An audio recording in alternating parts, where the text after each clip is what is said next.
सबसे पहले मैं देश के यशस्वी प्रधानमंत्री आदरणीय नरेंद्र भाई मोदी जी का बहुत बहुत आभार मानना चाहता हूँ।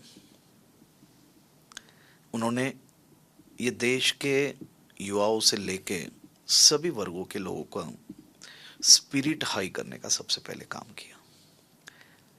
आमतौर पे गुजरात दूसरे राज्यों से थोड़ा ज़्यादा नसीबदार है, क्योंकि हमें मोदी जी के एबल लीडरशिप, उनका विज़न और उनका डेडिकेशन ये देश से पहले गुजरात को बहुत जल्दी मिल गया था।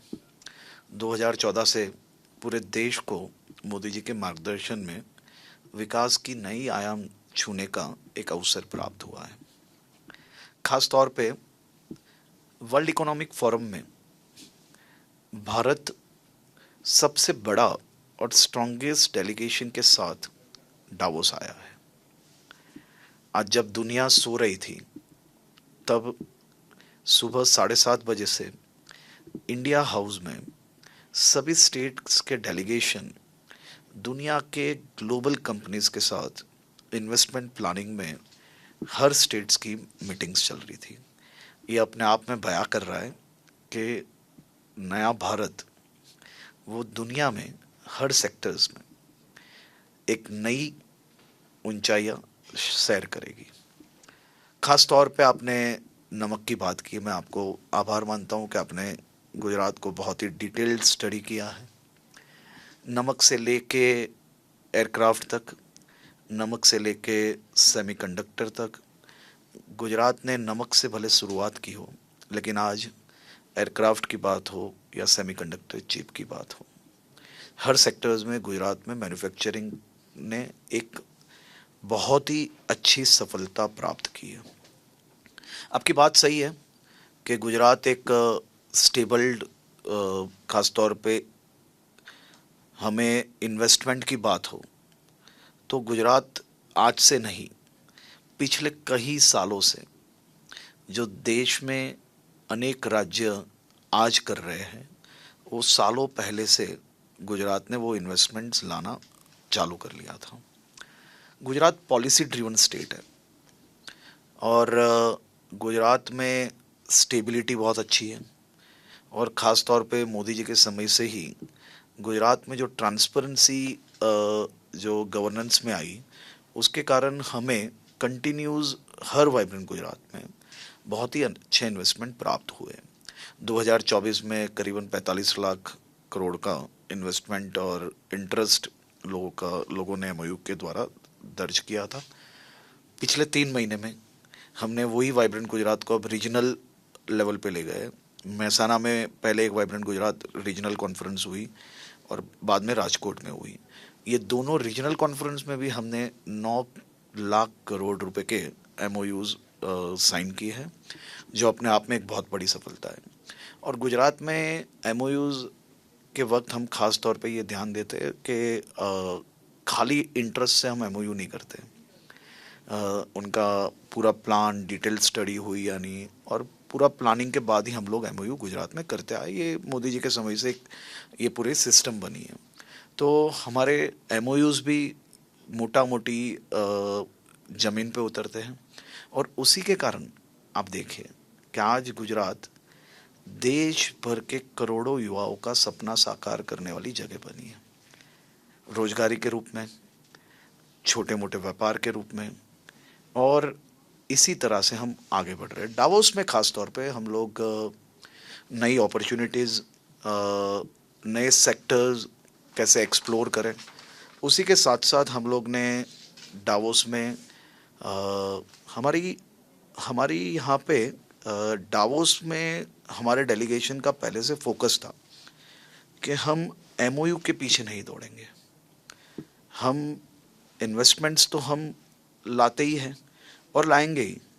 हम हमारी पॉलिसीज़ और नई आइडियाज़, जो दुनिया में क्या नई चीज़ें हैं जो हमारे वहाँ अभी भी बाकी है, हम वो लेग को ढूंढेंगे, हम वो अपॉर्चुनिटीज़ को ढूंढेंगे। हम हमारे युवाओं के लिए नई अपॉर्चुनिटीज़ क्या ले जा सकते हैं वो ढूंढेंगे।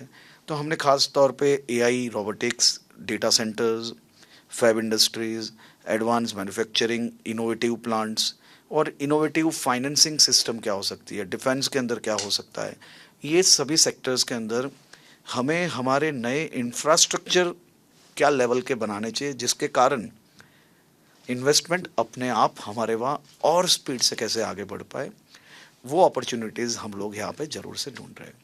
पिछले 2 दिन में कई मेजर सेक्टर्स के प्लेयर्स के साथ हमारी मीटिंग्स हुई है और ख़ास तौर पे ये सभी मीटिंग्स बहुत ही सक्सेसफुल रही है और आने वाले दिनों में मेरा ये मानना है कि वो बिज़नेस में भी कन्वर्ट होगी। अपने युवाओं की बात की और ऑब्वियसली आप सबसे कम उम्र के युवा लीडर्स में से आने वालों में से एक ही 16 साल से मैं खुद आ रहा हूँ, शायद ही और कम से हमारे देश से तो नहीं आते हैं, बाहर से भी नहीं आते हैं। तो ऑब्वियसली गुजरात के युवाओं की आकांक्षाएं इससे और ज़्यादा बढ़ जाती है आपको लेके। तो उनको जो जो भी आपने बोला कि नई चीज़ें यहाँ से सीखेंगे, नए नए बिजनेसेस वहाँ पे लगेंगे उनके, तो उससे युवाओं में क्या परिवर्तन आएगा गुजरात? देखिए, ये मैं ये मान रहा हूँ कि यहाँ आने का कारण ये मात्र बिजनेस लाना नहीं है। हम गुजरात वो कभी भी रिजिड स्टेट नहीं था। हम हर रोज़ नया सीखने वाले लोग हैं। हमने कभी भी ये नहीं सोचा है कि हम सबसे ज़्यादा इन्वेस्टमेंट सालों से ला रहे हैं तो हम शांति से बैठ जाएं, हम बेस्ट हैं। हम ये सोच के साथ आगे नहीं चलते। We are very good learner.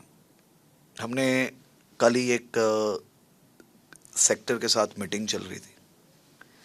उनका इन्वेस्टमेंट और भी बड़ा इन्वेस्टमेंट गुजरात में एक्सपांशन प्लान के साथ लाना चाहते हैं। वो एक मीटिंग के अंदर हमने एक छोटी सी चीज़ से बहुत बड़ी चीज़ सीखी। वो ही एरिया के ज़्यादा से ज़्यादा लोगों को रोजगारी देना चाहते हैं। अब उनको जो स्किल लेबर की ज़रूरत है, स्किल स्टाफ की ज़रूरत है, उसको उनके नए विज़न के साथ, नई टेक्नोलॉजी के साथ कैसे उनको पहले से ट्रेन किया जाए।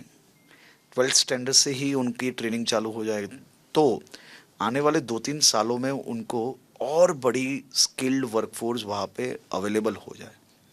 तो हमने उनके साथ इन्वेस्टमेंट का ज़रूर से सीखा।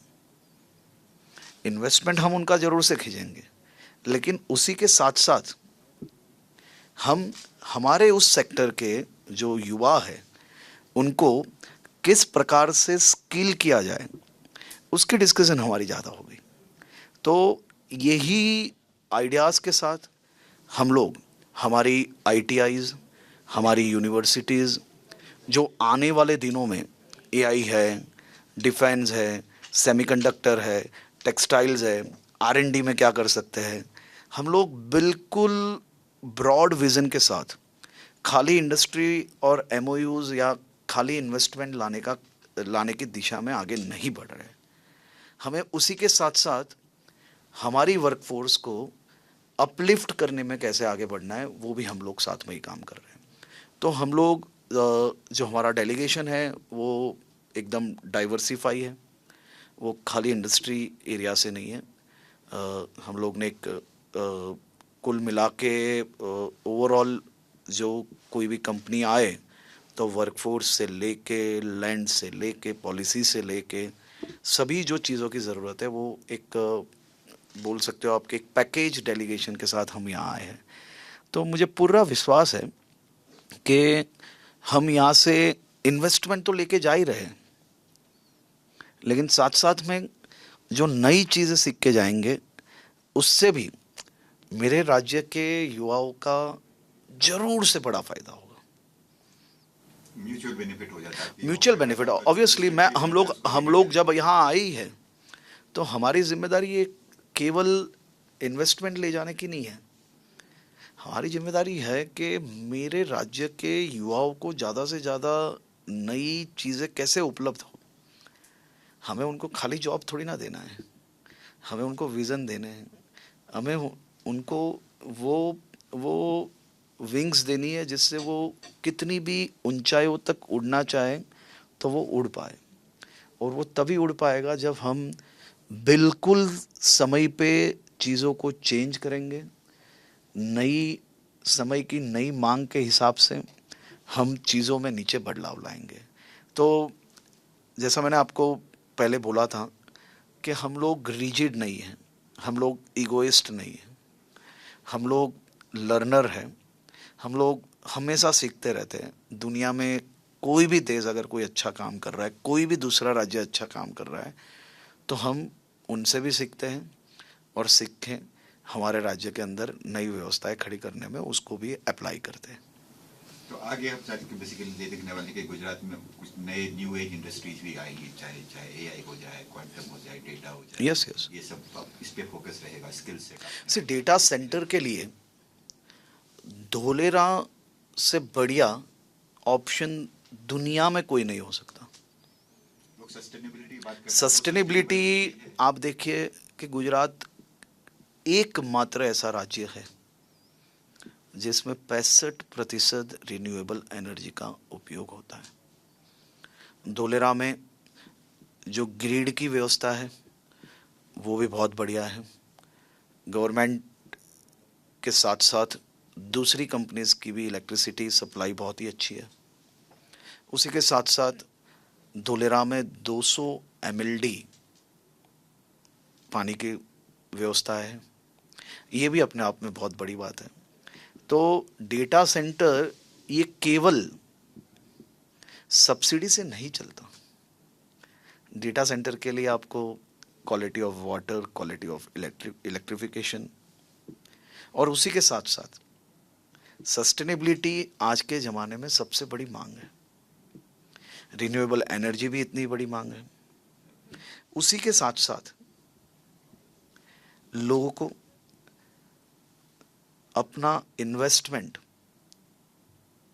वो फ्यूचर के लिए सुरक्षित होना, ये सबसे बड़ी आवश्यक है। स्टेबिलिटी, गुजरात की स्टेबिलिटी भी अपने आप में सबसे बड़ा कारण है। तो मेरा ये मानना है कि धोलेरा डेटा सेंटर और डेटा पार्क्स के लिए इससे बेहतरीन जगह पूरे देश में कहीं नहीं है, और हम उसको पिच कर रहे हैं और कुछ ही समय में हमें उसमें बड़ी सफलता भी प्राप्त होगी। गुजरात के पास अभी भी इंटरनेशनल सिटीज़ की बात करें तो गिफ्ट सिटी एक बेहतरीन मॉडल है, जहाँ पे फिनटेक के लिए one of the best available city है पूरे देश में।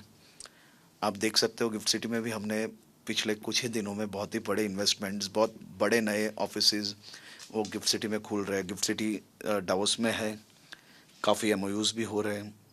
और मैं, आपको भी पता है, मुझे भी पता है, कई सालों पहले जब मोदी जी ने गिफ्ट सिटी का विज़न जब दुनिया के सामने रखा था, तब सो कॉल्ड इंटेलिजेंट लोगों ने उसको दिन में देखा गया सपना कहा था।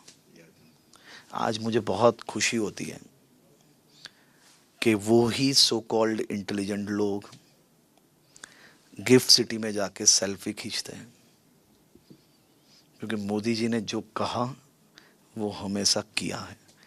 और उसका सबसे बड़ा एग्जाम्पल गिफ्ट सिटी और धोलेरा है। बिल्कुल सही। अंत में एक और चीज, कई लोग ऑब्वियसली आपने बताया कि गुजरात फ्लेक्सिबल है, गुजरात लर्नर है, गुजरात नई चीजें के लिए हमेशा से तैयार रहा है, कोई बात नहीं है, हमेशा से रहा है। इससे लेकिन कई लोगों में बड़ी सारी जेलसी होती है बाकी स्टेट्स को, क्योंकि इन्वेस्टमेंट उनके पास जाते जाते आपके पास आ जाता है। जी नहीं, ऐसा नहीं है। मैं ये मानता हूँ कि हम सब हेल्दी कंपटीशन में हैं। आफ्टर ऑल हम डावोस में कोई स्टेट को रिप्रेजेंट करने नहीं आए। ये नया भारत है, और नए भारत की तस्वीर आप देखिए। झारखंड, आसाम, केरला, और आपने आज ये खूबसूरत तस्वीर तो देखी है। सभी लोगों ने अपने अपने स्टेट से ज़्यादा देश के लिए इन्वेस्टमेंट कैसे ले जाए, और यही मोदी जी का कमाल है भाई साहब। उन्होंने केवल नया भारत का नाम नहीं दिया, उसके अंदर सभी देशवासियों का दिल भी भरा हुआ है। और आज आप ये चेंज आपको नजर नहीं आया, ये कितना बड़ा चेंज है। आप सोचिए कि नॉर्थ ईस्ट के आसाम में सेमीकंडक्टर मैन्युफैक्चरिंग यूनिट्स आ रहे हैं।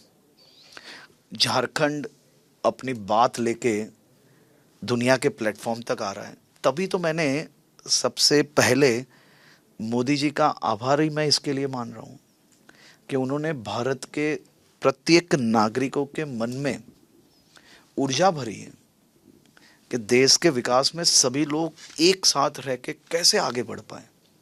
और आज तक का सबसे बड़ा डेलीगेशन आज आप डावोस में प्राप्त कर रहे हो, और ये भारत सरकार द्वारा ये विज़न और ये जो व्यवस्था की गई है उसका सीधा सीधा फायदा सभी राज्यों को मिलेगा।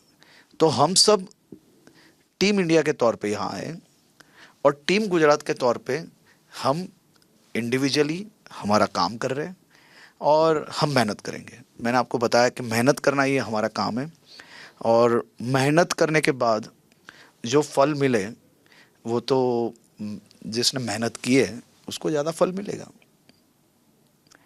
तो मैं ये मान रहा हूँ कि पॉलिसी ड्रिवन स्टेट है, स्टेबिलिटी है, सिक्योरिटी है, अच्छा रिटर्न है, वर्कफोर्स अच्छी है, लोग बहुत मेहनती है। उसी के लिए, और मोदी जी का विज़न था, उसी के लिए गुजरात को इन्वेस्टमेंट पहले से मिलता आया है, और आने वाले दिनों में भी हम लोग मेहनत करने वाले हैं।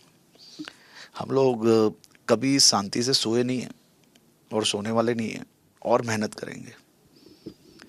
और दुनिया की हर एक अपॉर्चुनिटीज़ वो गुजरात और गुजरात के लोगों को दिलाने के लिए टीम गुजरात मेहनत करेगी।